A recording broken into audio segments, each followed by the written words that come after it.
Les forces de l'ordre terminent leur longue nuit de travail ce matin à la place Sainte-Thelette. La police scientifique a passé le peigne fin sur cette scène de terreur. Un véhicule est embarqué, le taxi qui transportait les supporters suédois vers le stade.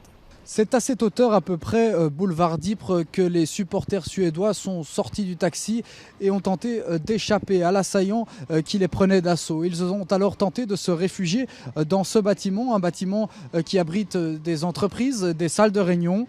Lorsque l'assaillant fait feu, regardez les stigmates de cette attaque ici que l'on découvre ce matin. Peu avant 8 heures, la police lève le périmètre de sécurité. Le trafic reprend son cours habituel.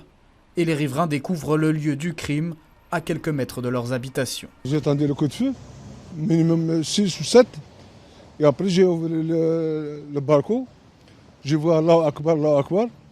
Et après, j'ai fermé le balcon. Je ne sais jamais il y a une balle perdue, ou je ne sais jamais. Hein. Moi, j'ai 48 ans ici. C'est catastrophe. Jour un jour, catastrophe. Les années 70, les années 80, ce n'est pas comme ça l'Europe. Arrivé en scooter, habillé d'une veste orange, le terroriste présumé, muni d'une arme de guerre, fait feu à plusieurs reprises.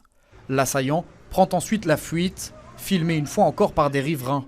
Il revendique son attaque sur les réseaux sociaux. Bruxelles est alors plongée dans une chasse à l'homme.